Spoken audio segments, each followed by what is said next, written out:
Suspense.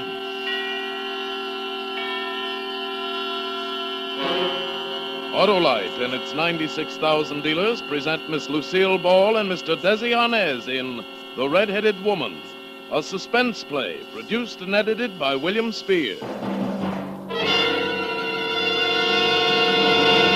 Well, Hap, are you over your cold? Oh, no, Harlow, I still feel run down. Hey, watch your words. We're on for Autolite Stay Full batteries, remember? And Autolite has done everything to keep these brawny bundles of endless energy from running down. Why, Autolite Stay Full batteries have extra water reserve above the plates to foil failure from lack of liquid. Need water only 3 times a year in normal car use. They've even got fiberglass retaining mats at every positive plate for longer battery life. Why, in recent tests based on SAE life cycle standards, Autolite Stay Full batteries gave 70% longer average life than batteries without Stay Full features. So, friends, see your Autolite battery dealer and get an Autolite Stay Full battery for your car. You're always right with Autolite. And now, with The Red-Headed Woman, and with the performance of Desi Arnaz and Lucille Ball, Autolite hopes once again to keep you in suspense.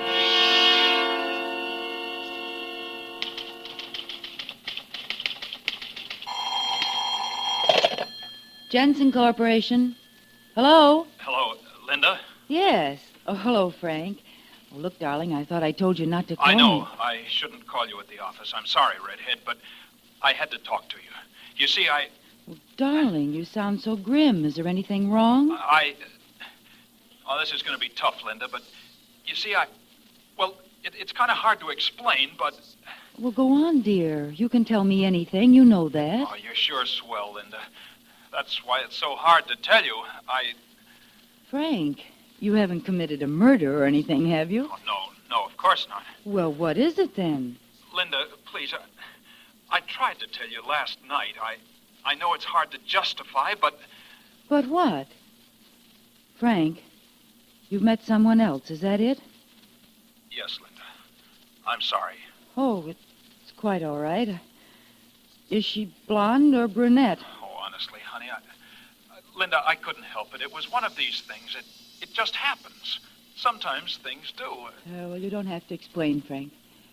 I'll send your ring back this afternoon. I hope it fits her. Good luck.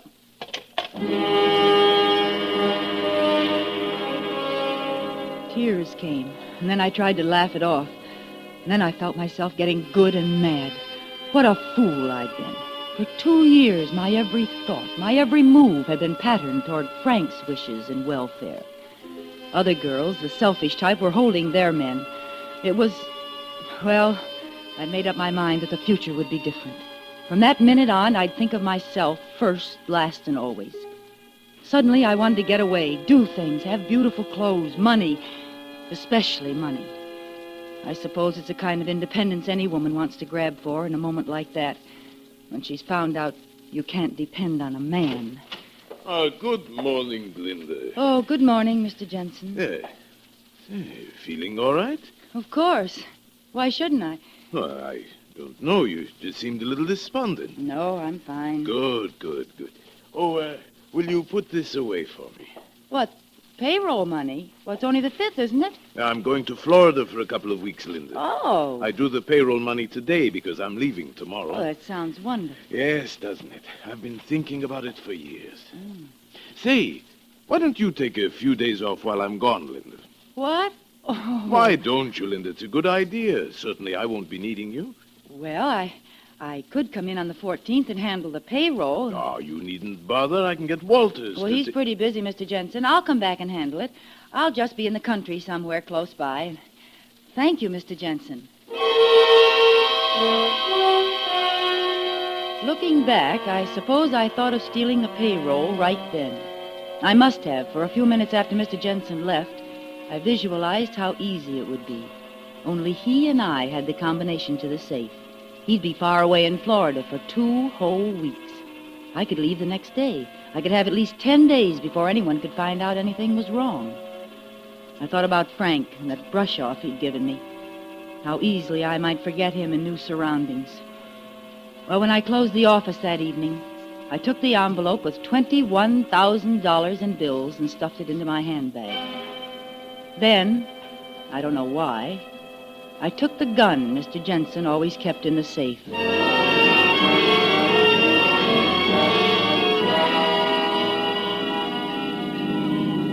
Next morning, I left Kansas City and began driving west. By the next afternoon, I was well into Texas on the inland route. I knew vaguely that I had to get across the border, but the actual fact that I was a criminal hadn't quite percolated yet. A few miles out of Big Spring, the weather changed, and dark gray clouds replaced the blue skies. Then I came to a roadblock, and I had to detour. It was a winding, makeshift road of dirt that stretched on and on for miles. I hated going so slow, but there wasn't anything I could do about it, so I switched on the radio and tried to feel comfortable and forget what I had done. Then a few drops of rain splashed against the windshield, and I hoped that I'd make the main highway before it really let loose. It was then that I heard the announcement. This afternoon, in one of the most daring daylight holdups in Texas history, the 7th Bank of Abilene was robbed of $40,000. As far as is known, only 2 persons participated. A tall, dark-complexioned young man wearing a light gray suit and hat, and an attractive, red-haired woman dressed in a green suit. In effecting their successful getaway, one of them shot and critically wounded an elderly bank guard, a veteran of World War I. The couple left in a green panel truck and are believed headed in the general direction of El Paso. More news after our next music. Well, these were worse criminals than I was by far, and they'd made a getaway. I shut off the radio. To my right, black letters loomed suddenly against the yellow background of a sign. Midland, Odessa, Pecos. I slowed down to 30, rounding a series of blind curves. Coming around the last one, I saw a man standing in the middle of the road. I jammed on my brakes to keep from hitting him. He started walking toward me. I'm very sorry to bother you this way, but my car is out of gas, and I was wondering, could you perhaps let me siphon a little from your tank? Well, sorry, but I'm low myself. Oh, please, don't be like that. I've been waiting here for hours. You're the first car I've seen. I would just take a little. Well, I can't. Honestly, All right. Then perhaps you would be so kind as to give me a little lift to the next gas station? Well, Oh, come on now. Don't you believe in the good neighbor policy? Well, all right. Get in. Thanks. Thanks a lot. We'll find a gas station right on here someplace. I won't even take you out of your way. Well, that's all right. I'm going in the general direction of El Paso? El Paso. It all came together suddenly. The radio announcement and this man who was just sitting down beside me. He fitted perfectly. Dark complexion, light gray suit. I glanced at the car parked by the side of the road. Yes, it was a green panel truck. Well, senorita? Look, I'm terribly sorry, but I don't think I can take you after all. You see, Oh, now, please. I have been marooned here for 2 hours. It's very important that I get to Pecos in the next 2 hours. Oh, and where are you going after that? Me? I'm going to travel all over. After Pecos, I'm going to beat it down to Juarez. That's across the border. From there, we're going... Yeah, that's what I thought. Look, I would like to pay you for helping me. He drew a sheaf of new bills from his pocket and dropped a fresh 20 into my lap. I opened my handbag and my fingers closed around Mr. Jensen's gun. He looked down at it. Hey, what? I said I've changed my mind. Okay. If that's the way you feel. I don't argue with a girl who's got a gun. I didn't even wait for him to close the door. I let out the clutch, stepped on the gas, and got away fast. When I finally reached the highway, I speeded up still more. I'd had a bad scare. I wanted to talk to someone about anything and forget that man. Maybe that was why I was so relieved when I came to the little town of Pecos and saw the carnival a short distance ahead, and why I stopped to look at it. Even from the car, the bright lights and the people and the carousel, gaily painted horses going round and round made me feel less lonely. I wanted to get out and mingle with the people and drink some pink lemonade and buy a red candied apple. Go in one of the midway tents and see Tortoro, the sword swallower, and Lopez, the ventriloquist. But instead, I ate a hot dog in the car and bought a silver ashtray from a little Indian girl. Then a sudden burst of thunder reminded me of the approaching storm. I started the car and left the carnival behind me. Soon afterwards, it began to rain. Then a cloudburst hit.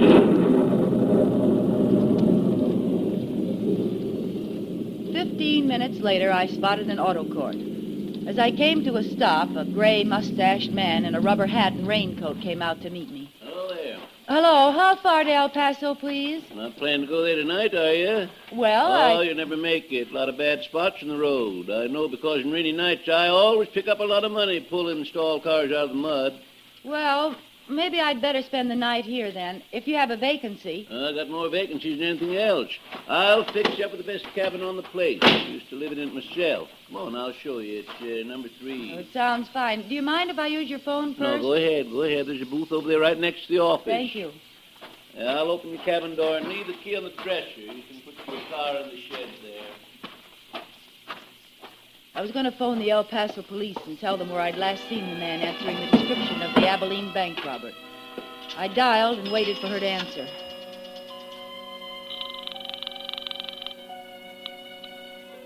Operator? And then I remembered something. There should have been a woman, too. A woman with red hair, but the man had been alone. Operator? After all, there was more than one green truck in the world. More than one dark young man. Operator? And besides, I thought with a shock, I'm in no position to risk their maybe tracing the call and finding out my name and investigating me. I hung up the receiver. I went out and wheedled a cup of coffee and a donut out of my host. And then I went up to my cabin and went to bed.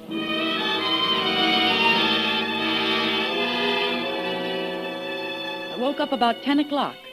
A car had driven up and stopped right outside my window. The headlights were shining in. When I got up to pull down the shade, I saw the car. It was the green panel truck I'd seen on the road, and this time a woman was in the front seat. Then the proprietor and the other man came out of the cabin next to mine. All right. I lowered my shade and then listened to I'll wait till the storm is over, and then I'll go on to El Paso. Is it all right if I leave my truck out here? Sure. There's a garage in back if you want to use it. No, thanks. I'll just park it here near to the door.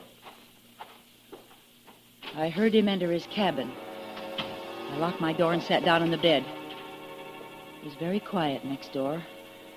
Finally, I guess I must have dozed off. But then, all of a sudden, I was awake again. Voices, a man's and a woman's, were coming from the cabin next door. I got up, opened my window very quietly, and listened. Half of them on here, it's mine, Jose. I don't think you had better forget that. If you do, you will be sorry, very sorry. You are wrong, Carmencita. It will not be me who is sorry. What do you mean? It shouldn't be difficult for you to figure that out. You mean? Oh, but that is so funny. You couldn't get along without me. No, not even for 1 week. Not 1 week. I would not laugh if I were you, Carmen. Wait, Jose. Don't do it. You're just trying to be funny. No, you don't do it. Jose, no. Please don't. After that, everything was quiet. I was stunned, frozen. Then I heard his door open. I hurried to my window and carefully raised the shade a few inches. It was quite dark, and at first I could only hear his footsteps. And then I saw him. He snapped on a flashlight, looked around with it. He was carrying a roll of blankets, and he put it down carefully in the wet grass. Then he opened the rear door of the green panel truck. There was a long, oblong box on the floor. He stooped over and lifted what I'd thought was the roll of blankets, but I was wrong. From one end, a head was visible. A woman's head, with red hair. I must have thrown up my hands and hit the window shade. It clattered to the top. In the tense silence of the night, it sounded like a machine gun. The man outside spun around. Huh? He trained his flashlight on me. He took a long look. Then he turned around and dropped his gruesome bundle into the oblong box. I turned away. I couldn't look anymore. Finally, I heard him walk toward his cabin, go inside, and shut the door. Then I took a chance. I threw on my raincoat and shoes and hurried to the proprietor's office. I knocked on his door and called to him. There was no answer. So I wrote a quick note and slipped it under his door and hurried back to my cabin. I closed my door and was just fumbling with the key when the lights went on. No use to lock it now, senorita, and don't make a noise. He was sitting in a chair, smiling, casually pointing a gun at me. My gun that I'd foolishly left on the dresser. You were not so very smart, were you, sweetheart? This gun, it looks nice. I think you handle it good, too. I almost found out this afternoon on the road, didn't I? Now, look, I wasn't going to use it, honestly, but, well, you know, you read a lot in the papers about the trouble people get into picking up strangers, and Yes, sure. You're always careful. Stay out of trouble. Mind your own business. That is very good to remember, Well, senorita. That's all I was doing. Well, what do you want with me? It's just too bad you looked out on me just now. I wouldn't have known you were here. I didn't mean to spy on you. I was awake, and when I heard a noise outside, I looked out, that's all. That was natural, wasn't it? Maybe, but it didn't turn out so good for you, did it? Come on now, we're getting out of here, and you are coming with me. But where are we going? Just places, senorita, just places. Come on now.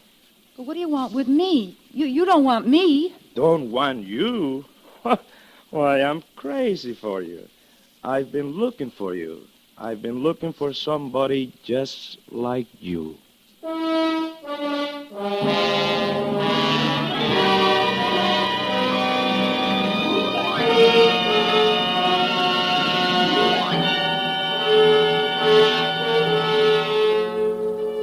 Autolite is bringing you Miss Lucille Ball and Mr. Desi Arnaz in The Red-Headed Woman, tonight's production in radio's outstanding theater of thrills, Suspense.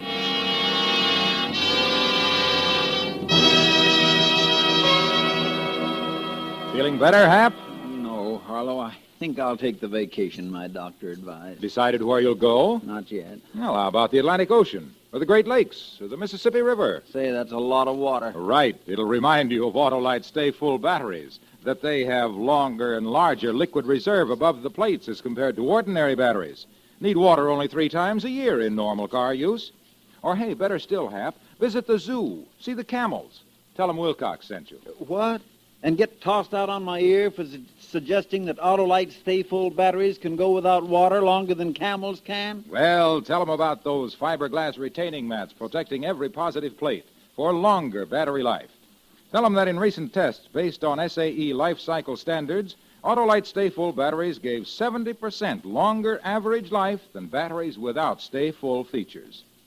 Well, wherever you go, Hap, take along an Autolite Stay Full battery. You're always right with Autolite. And now, Autolite brings back to our Hollywood soundstage our stars Desi Arnaz and Lucille Ball in The Red-Headed Woman, a tale well calculated to keep you in suspense. It was quite a moment. Jose motioned with the gun for me to pick up my suitcase. And right then the door opened and the proprietor came in. I got your note, miss. Well, what's all this? What's the gun for, mister? Oh, it belongs to the lady. She was just showing it to me. Oh, yeah? Well, yes. Yes, that's right. I'll take it back now. This man bothering you, miss? Is that why you left the note? Yeah, I'd remembered my position again. I'd thought of the $21,000 in my handbag. I wanted this murderer locked up, but I didn't want to risk too much investigation. I wasn't bothering her. No, I just thought I heard someone at the window. And when I couldn't find you, I went next door, and this gentleman was kind enough to... Yeah. Guess I owe you an apology, mister. But then when I saw you with a gun... It's okay. Forget it. Forget it, amigo. Sure.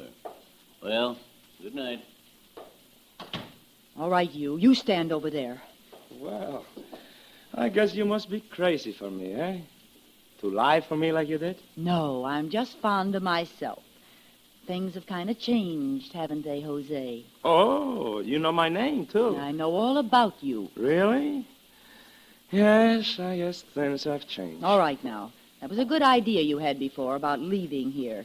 Come on, pick up my suitcase. Yes, ma'am. Where are we going?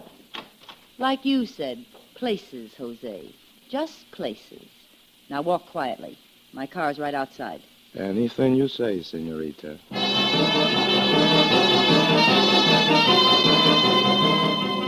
He drove while I held the gun. After we'd gone about 5 miles, we came to a side road. I told him to turn. It's a pretty deserted neighborhood, no? Yes.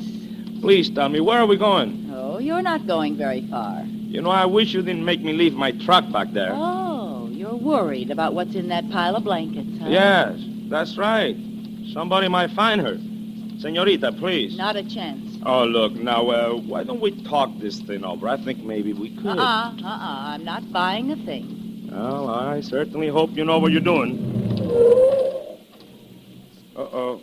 I'm sorry, but we're stuck in the mud. Oh, well, that's a very fancy trick, but it won't work. You don't believe me? No. Well, then get out and see for yourself. And have you drive off and leave me? Oh, no, thanks. Come on, start the car. But I'm telling you the truth. We're stuck in this ditch. You better start the car, mister. Okay. Anything you say.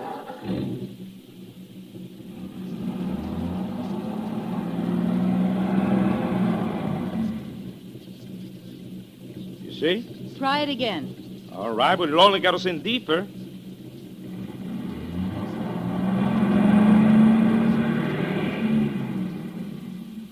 Well, what do we do next? You're running the show. You tell me. Okay, I'll tell you. Get out of the car. What do I do now? Pick up some broken branches and put them under the wheels. Like I said, you are running the show. No, never mind. It's too dark. I can't see you. Get back in the car here. But you give up too easy. Why don't you think of using a flashlight? I don't have one. Well, maybe if you ask me real nice, I will let you use mine. Where is it? It's here, in my coat pocket. All right, senorita, drop the gun. Quickly. It was over in a second. Before I knew it, he'd reached in his pocket and jumped behind me. I'd forgotten the most important thing of all. I hadn't searched him. I could feel the gun against my back. Now you're going to get into the car. Hurry. Yes, sir.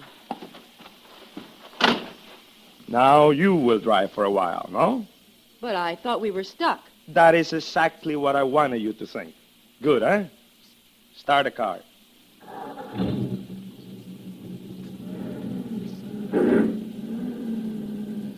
You know, senorita, you should have searched me before we started. Yes, I've already figured that out. Yeah. But this whole thing is kind of new to me. Oh, come on. Let's quit the kidding.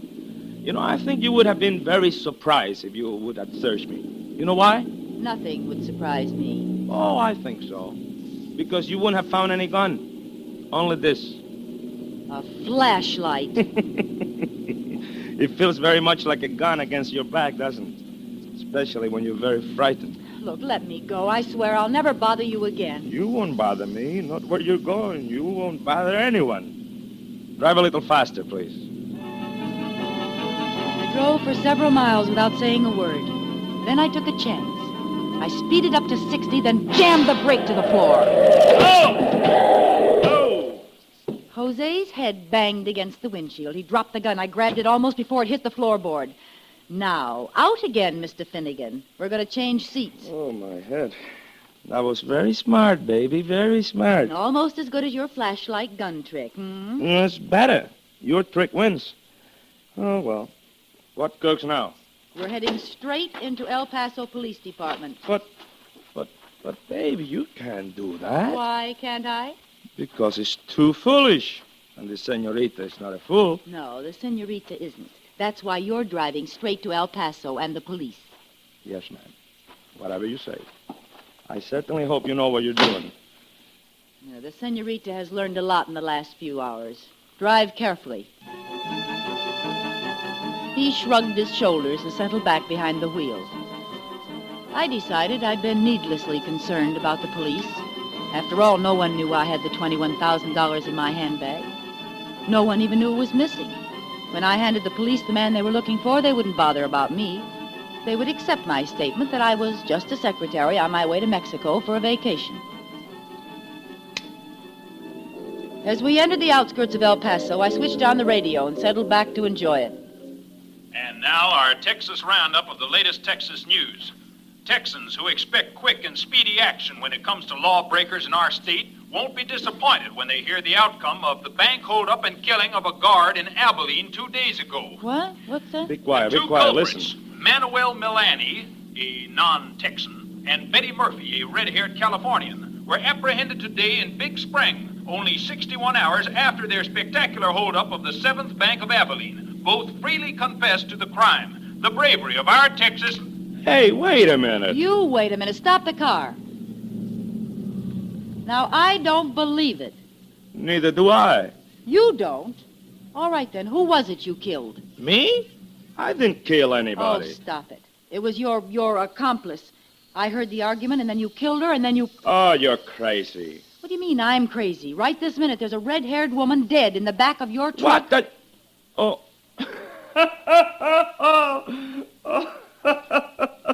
Oh, boy, that's a good one. You know, you're right. You did hear an argument, and you did see me put a red-haired woman in the trunk. She was dead. Yes, that's right. She has been dead all her life. She's...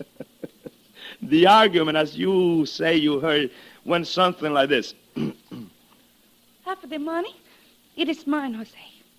I don't think you had better forget that. If you do, you will be sorry, very sorry. You are wrong, Carmencita. I will not be me that is sorry. You couldn't get by without me. No, not even for 1 week. Not 1 week. For heaven's sake.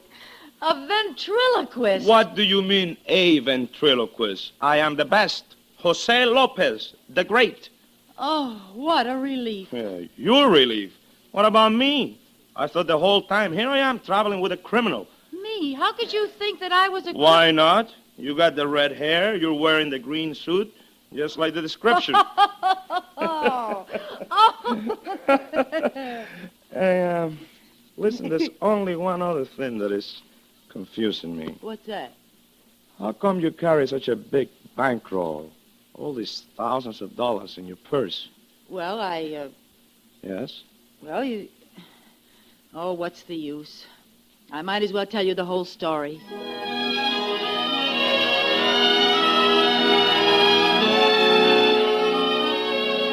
And you know, I found myself doing it. And Jose explained to me how silly I'd been to ever try such a thing. And then it struck us that it was still only the 13th of the month. So we drove back to Kansas City together. I put the money back, and the payroll went off just like it always does. And oh, that Jose. He's so cute and so wonderful. Hey, baby, come on. Hurry up with that dinner, will Yes, you? Jose, dear. Hey, what are we going to eat tonight, baby? And it better be something good, you know. A husband can testify against his wife. Same as usual, amigo, baby. Enchiladas with tacos and hot sauce. Yum, and yum, chili yum. with tamales.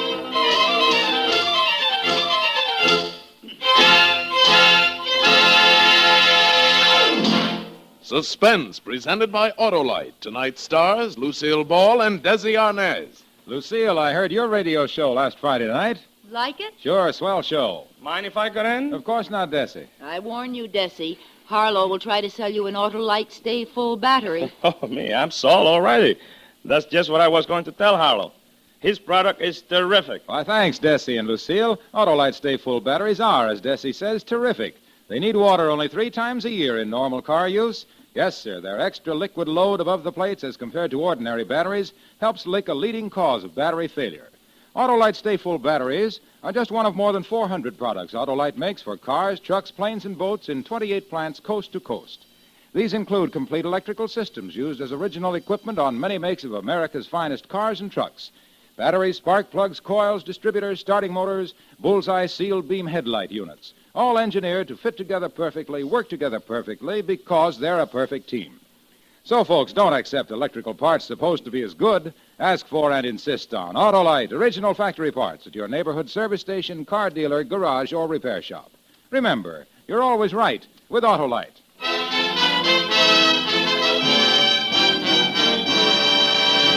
Next Thursday for Suspense, Burt Lancaster will be our star. The play is called The Long Wait, and it is, as we say... A tale well calculated to keep you in suspense. Tonight's Suspense play was produced and edited by William Spear and directed by Norman MacDonald. Music for Suspense is composed by Lucien Morawek and conducted by Lud Gluskin. The Red-Headed Woman is an original play by Nancy J. Cleveland. Lucille Ball will soon be seen, co-starred with Bob Hope in the Paramount picture Fancy Pants, and may be heard in her own Jell-O show, My Favorite Husband, every Friday night over most of these same CBS stations. In the coming weeks, you will hear such stars as Burt Lancaster, Mickey Rooney, and Lana Turner. And don't forget, next Thursday, same time, Autolite will present Suspense, starring Burt Lancaster. You can buy Autolite Stay Full batteries, Autolite resistor spark plugs, Autolite electrical parts at your neighborhood Autolite dealers. Switch to Autolite. Good night. This is CBS, the Columbia Broadcasting System.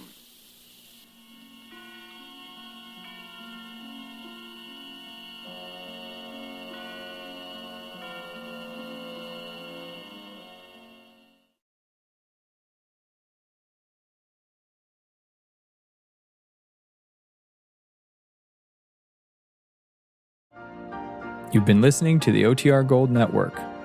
Find more classic radio at otrgold.com.